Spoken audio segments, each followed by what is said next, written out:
Assalamualaikum warahmatullahi wabarakatuh. Pada video kali ini saya akan membahas topik mengenai gerak harmonik teredam dengan saya sendiri Cayanita Ramadhani dari S1 Pendidikan Fisika 2019 offering C. Sebelum memasuki topik pembahasan, terlebih dahulu saya akan membahas mengenai dasar dari materi ini, yaitu tentang gerak harmonik.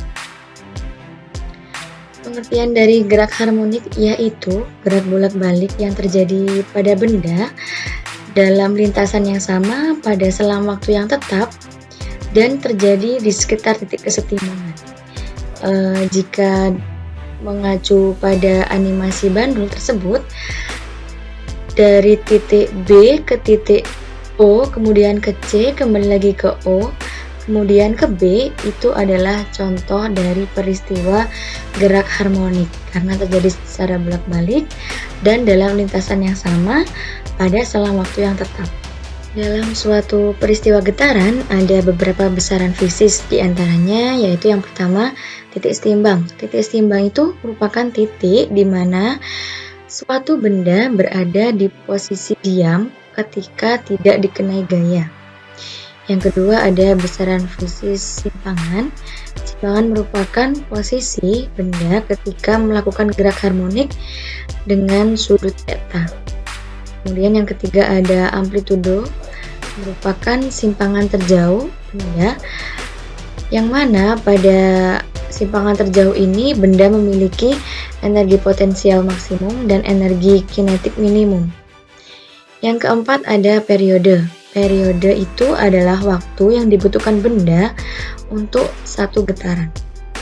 Dan yang terakhir ada frekuensi yang merupakan banyak getaran dalam satu waktu. Nah, pada umumnya setiap benda yang berosilasi itu akan berhenti berosilasi jika tidak digetarkan secara terus-menerus. Benda yang semula bergetar bisa berhenti karena mengalami redaman. Redaman itu bisa terjadi akibat adanya gaya hambat atau gesekan.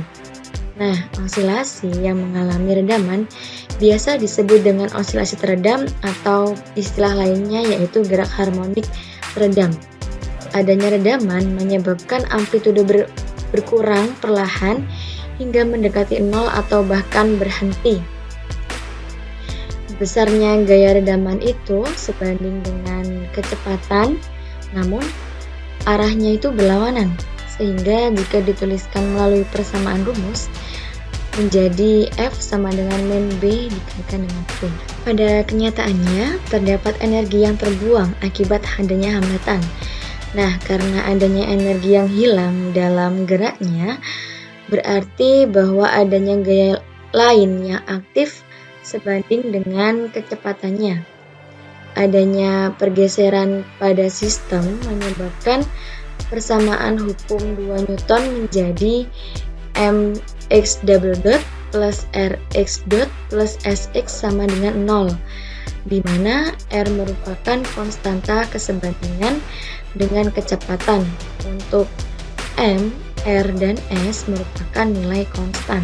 Nah, selanjutnya saya akan menunjukkan animasi mengenai getaran harmonis teredam. Yang pertama, ketika redamannya bernilai 0, yang terjadi pada getarannya yaitu amplitudonya sama besar dan juga getaran dari ujung kiri sampai ke ujung kanan. Lain lagi ketika redamannya saya tingkatkan di tengah-tengah ini, yang terjadi yaitu berbeda dengan pada saat redamannya 0. Semakin ke kanan, gerakan gelombangnya itu semakin lambat. Dan yang di sebelah kiri itu gerakannya sangat cepat, namun untuk di sebelah kanan itu lambat. Dan juga besarnya gelombang tidak sama antara di sebelah kiri dengan di sebelah kanan. Kemudian saya coba untuk redamannya sangat tinggi. Nah, semakin tinggi redamannya, untuk gelombangnya itu tidak bisa sampai ke ujung kanan karena semakin besar redaman yang diterima oleh benda ini atau tali ini. Kembali ke topik, yaitu membahas mengenai karakteristik gerak teredam. Untuk persamaan bentuk umum gerak teredam ini, yaitu Xt sama dengan X0 eksponensial alfa T. Kemudian dari bentuk umum itu diturunkan, turunan pertamanya yaitu alfa X0 eksponensial pangkat alfa T sama dengan alfa Xt. Kemudian dari persamaan itu diturunkan lagi menjadi persamaan bentuk kedua, yaitu alfa kuadrat Xt. Nah, hasil dari turunan tadi itu dimasukkan ke dalam hukum 2 Newton yang mx double dot plus rx dot plus sx sama dengan 0, sehingga diperoleh persamaan baru yaitu m alfa kuadrat x plus b alfa x plus kx sama dengan 0, yang mana nilai alfanya yaitu min b plus minus akar b kuadrat min 4mk per 2m. Kemudian untuk akar b kuadrat min 4mk itu sendiri nilainya sama dengan d, sehingga untuk nilai alfanya bisa diperoleh melalui min b plus minus d per 2m. Nah, topik selanjutnya yaitu mengenai jenis-jenis redaman. Untuk jenis redaman sendiri dibagi menjadi 3. Yang pertama ada redaman lemah, yang kedua ada redaman kritis, dan yang ketiga ada redaman kuat. Untuk yang pertama saya akan membahas mengenai redaman lemah. Nah, benda yang mengalami redaman lemah biasanya melakukan beberapa osilasi sebelum dia berhenti. Benda masih melakukan beberapa osilasi tersebut karena redaman yang dialaminya tidak terlalu besar, sehingga benda tidak langsung berhenti. Untuk bentuk persamaan dari redaman lemah ini bisa diperoleh melalui bentuk umum dari persamaan redaman, yaitu Xt sama dengan X0 eksponensial pangkat alfa T. Kemudian untuk nilai alfanya itu diperoleh melalui min B per 2M plus minus I akar K per M min B kuadrat per 4M kuadrat.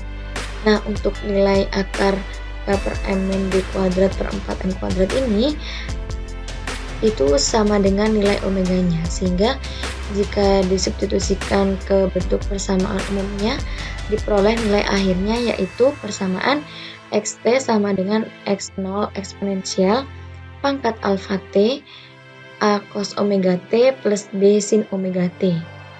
Itu adalah persamaan untuk jenis redaman lemah. Untuk yang kedua yaitu jenis redaman kritis. Untuk jenis redaman kritis ini biasanya benda langsung berhenti berosilasi atau bendanya itu langsung kembali ke posisi setimbangnya. Hal itu terjadi karena redaman yang diterima oleh benda itu cukup besar. Untuk persamaan jenis redaman kritis ini bisa diperoleh melalui Xt sama dengan eksponensial alfa T A plus Bt. Itu untuk persamaan redaman kritis. Untuk yang terakhir yaitu ada jenis redaman kuat. Perbedaan antara redaman kritis dengan redaman kuat yaitu jika pada redaman kritis benda lebih cepat untuk tiba di posisi setimbangnya, sedangkan pada redaman kuat benda itu lama sekali untuk tiba di posisi setimbangnya. Hal ini disebabkan karena redaman yang dialami oleh benda itu sangat besar. Nah, untuk besarnya jenis redaman kuat ini bisa diperoleh melalui persamaan Xt sama dengan A eksponensial pangkat alfa 1T plus B eksponensial pangkat alfa 2T, yang mana alfa sama dengan alfa 1 tidak sama dengan alfa 2. Alhamdulillahirrahmanirrahim, usai sudah pembahasan topik gerak harmonik teredam pada video kali ini. Semoga bermanfaat. Mohon maaf apabila ada kekurangan dan salah kata. Sampai jumpa di video selanjutnya. Terima kasih. Wassalamualaikum warahmatullahi wabarakatuh.